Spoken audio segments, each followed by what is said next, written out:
Hi YouTube, back to Basics Gal here again. Just my disclaimer, the information, the recipe, and the use of any herbs or essential oils or substances that are either ingested or put on your skin and absorbed should be done with the advice and knowledge of your own physician or healthcare provider, especially if you're pregnant or nursing. The herbal remedies or concoctions I'm sharing with you work for me and are for informational purposes only. Uh, your use of this recipe or concoction is at your own risk. That being said, um, I had gone through this, the essential oil recipe.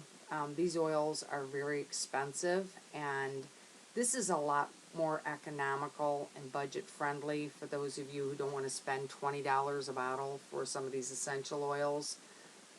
What you're going to need to do is you need two different mint plants.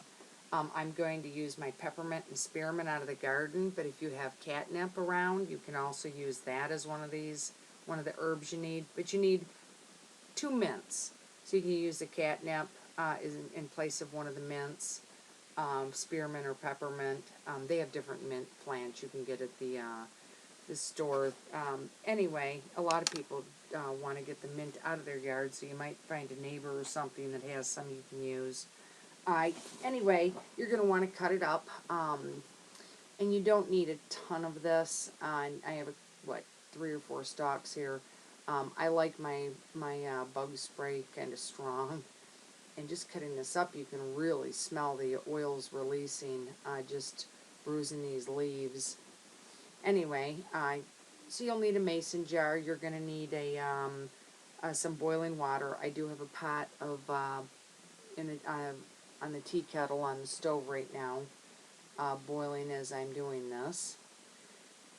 Now I just put the herbs in the jar, but you're going to want to make sure that you cut them so that the essential oils can be released from the leaves. And here's another mint, and I'm also going to use some of the sage. But you can use rosemary, you can use sage, you can. I'm going to use a little bit of dried lavender in this. I don't want to use any of my fresh. It's not blooming very well this year, so far anyway. So I'm going to use 2 tablespoons of dried lavender leaves or buds in this. And you can use clove, and you can use cinnamon sticks. If you're going to use cinnamon, you need 2 sticks. But here's some regular old sage. I've just cut off two stalks of this, and you use a stalk and everything.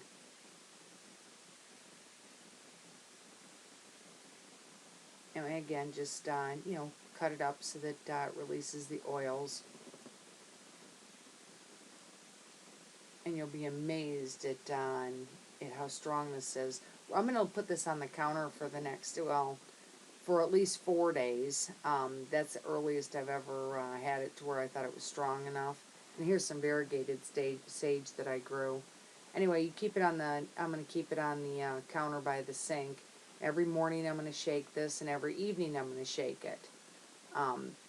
And after 4 days I start smelling it, and if it smells really strong, that's when I make my bug spray. It's never going to be sitting for more than 6 days, though. I've never had it go longer than that.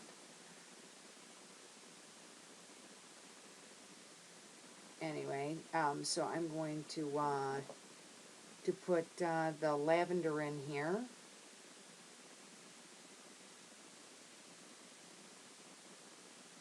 Like I said, I'm going to put 2 tablespoons of lavender, dried lavender. If you have fresh, go out and cut, 6, 7 stems and cut it up and put it in there. I happen to really like the smell of lavender.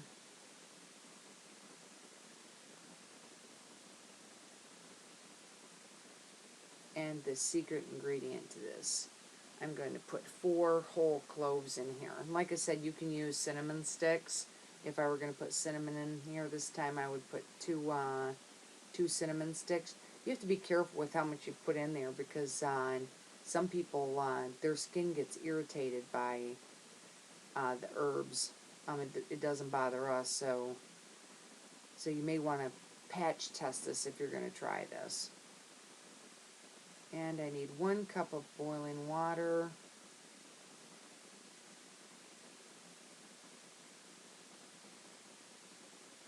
And you can see how that just made the herbs all settle down. And you're just going to want to spin this around like this every morning and every evening while it's on the countertop. And I will be back after this is ready. We'll see how many days it takes, but it won't be any more than 6. Okay, YouTube, I'm back, and it has been 5 days, and the magic of YouTube shows us that this is. I wish we had smell-o-vision. This is really strong, and it's been 5 days. I probably could have done this yesterday. I am going to show you. I bought this I got this at Home Goods. It was like less than $6. I used to take the sieve and just sieve this through, but you have to press out the essential oil out of the leaves, and I ruined many of sieves doing that. So I came up with the idea of using a coffee press, and this works like a charm. It basically does the same thing as me ruining my sieves. So for $6, this is well worth the money. Like I said, I want to get all the essential oils out of these plants, so I use this little coffee press a lot for this type of thing. I never make coffee this way, but anyway, you just push it down, and it will crush those leaves down and release any of the essential oils that are left inside those leaves. So all the goodness is going to be in my bug mixture here, my bug spray. I'm going to take and just drain this off, and you'll see it's clear. It's like a brownish color. That's from probably the cloves and the lavender. Wow, is this stuff strong. You'll be amazed at how strong you can make this. I mean, you could even make it stronger if you put more in there. I don't think I needed any stronger than this. This is as strong as the essential oils and a lot less to make, less expensive to make. And I'm going to take 3/4 of a cup of Witch Hazel and add that in here. And I'm going to do the same thing, put it in a spray bottle. And we're going to, to use it the same way. I like to keep it in the refrigerator again. It is cooling. But this, for those of you who don't, like I said, don't want to spend the money and you have herbs in your garden or have access to them, this is a great way to make an all-natural bug spray. Anyway, can you see how much oil is on top? You can actually see the essential oils. Whoa, that is some strong bug spray. Anyway, this is. I hope you enjoyed it, and let me know how it works for you. And this is Back to Basics Gal. Thanks for stopping by.